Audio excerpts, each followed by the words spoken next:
Hey guys, ఈ పురాతన ఆలయ సీలింగ్ను ఒకసారి చూడండి. అదేంటి? ఇంతకీ దాని అర్థం ఏంటి?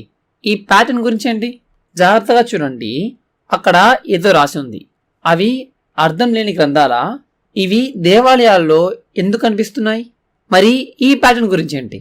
మళ్ళీ ఇది పురాతన భారతీయ ఆలయంలో కనిపిస్తుంది. అయితే దీని అర్థం ఏంటి? భారతదేశపు పురాతన నిర్మాణదారులు దేవాలయాల్లో ఈ వింత ప్యాటర్న్స్లను ఎందుకు చెక్కారు? నాస్తికులు మరియు శాస్త్రీయవాద భక్తులు ప్రవీణ్, ప్రతిదానికి అర్థం ఉండదు, అది కేవలం కళ అని అంటారు. ఇది అనేక శతాబ్దాల క్రితం జీవించిన, మనసులో ఎటువంటి అర్థం లేకుండా జీవించిన ఒక శిల్పి ఊహ మాత్రమేనా? లేదు. ఈ వీడియోలో ఈ శిల్పాలకు లోతైన అర్థాలు ఉన్నాయని మరియు మన పూర్వీకులు మీరు అనుకున్న దానికంటే చాలా అభివృద్ధి చెందినవారని నేను మీకు నిరూపించబోతున్నాను. ఈ శిల్పాన్ని తీసుకొని లోతైన విశ్లేషణ చేద్దాం. దీనిపైన చూస్తే ఇది ర్యాండమ్ సింబల్స్ మరియు లెటర్స్ సమూహంలా కనిపిస్తుంది. కానీ దీనిని డీకోడ్ చేయడానికి మనం ప్రయత్నిద్దాం. ఫస్ట్ నేను మీ కన్వీనియన్స్ కోసం దీన్ని ఇంగ్లీష్లోకి ట్రాన్స్లేట్ చేస్తాను. అలానే ఈ పిక్చర్ని కూడా కొంచెం బెటర్ చేస్తాను.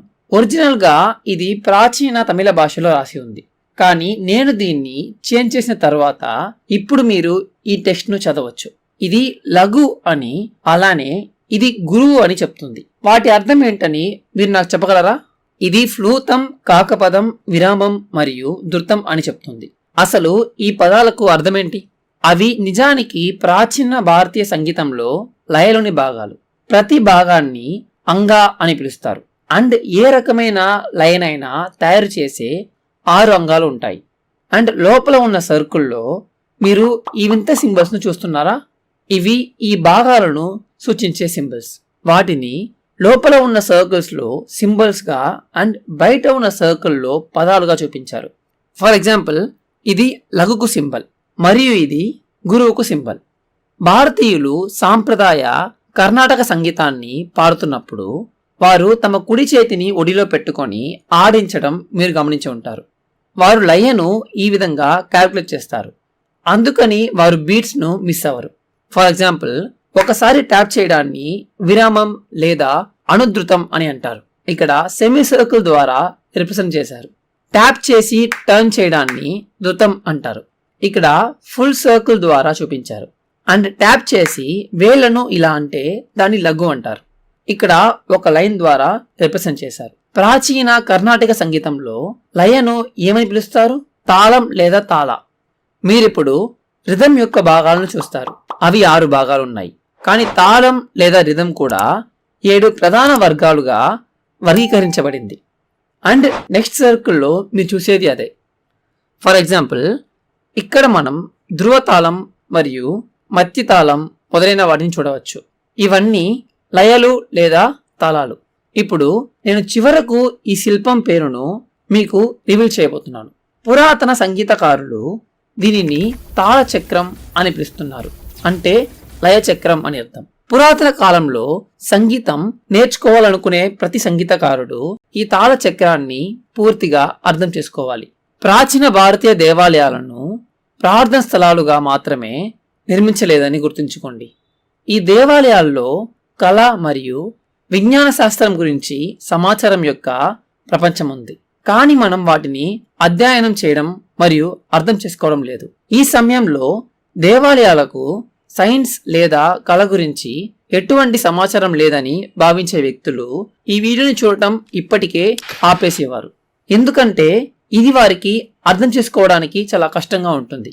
యావరేజ్గా చూసేవారు కూడా ఇవి అర్థం లేని శిల్పాలు అని అనుకుంటూ వీడియో చూడడం ప్రారంభించేవాడే. కానీ ఇప్పుడు ఈ చక్రం లోపల పూర్తిగా అర్థం చేసుకోవడానికి చాలా అర్థాలు ఉన్నాయి. కానీ ఇక్కడ మరింత సమాచారం పొందుపరచబడింది. వారు ప్రతి రిథంను సింబాలిక్ రూపంలో చూపించారు, అయితే అది ఈ భాగాలతో రూపొందించబడింది. ఇదే దీన్ని చాలా కాంప్లెక్స్ చేస్తుంది. ఈ తాళాలు లేదా రిథమ్స్ ను వాటి ఓన్ సింబల్స్ తో చూపించలేదు. దానికి బదులుగా అవి ఇక్కడ చెక్కబడిన లయ భాగాలను ఉపయోగించి చూపించబడ్డాయి. ఫర్ ఎగ్జాంపుల్, ఏకతాళం అని పిలువబడే ఈ రిథం లఘులోని ఒక భాగంతో మాత్రమే రూపొందించబడింది. కానీ ధ్రువతాళం అని పిలువబడే next rhythm line, circle, line, line తో తయారు చేయబడింది. సో ఒక లఘు, ఒక ధృతం, ఒక లఘు మరియు ఒక లఘు.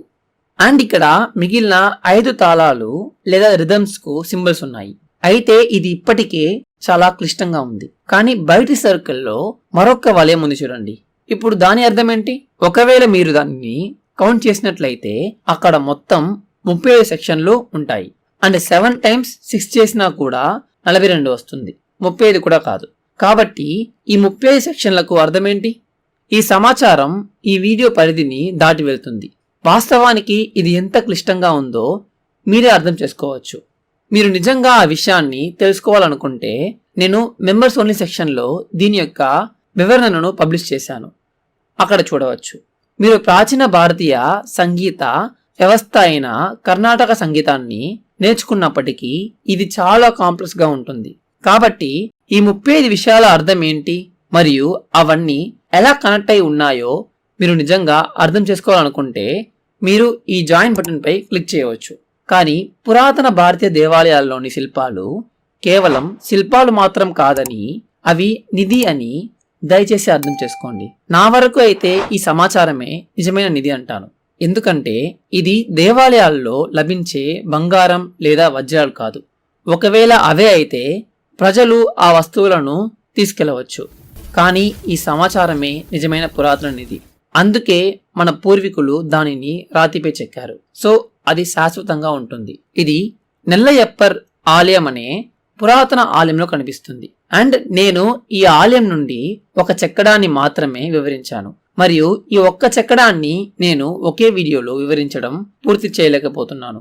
అండ్ ఈ ఆలయంలో 1000కి పైగా శిల్పాలు ఉన్నాయి. కాబట్టి ఈ ఆలయం నుండి ప్రతిదీ అర్థం చేసుకోవడానికి ఎంత సమయం పడుతుందో మీరే ఊహించుకోండి.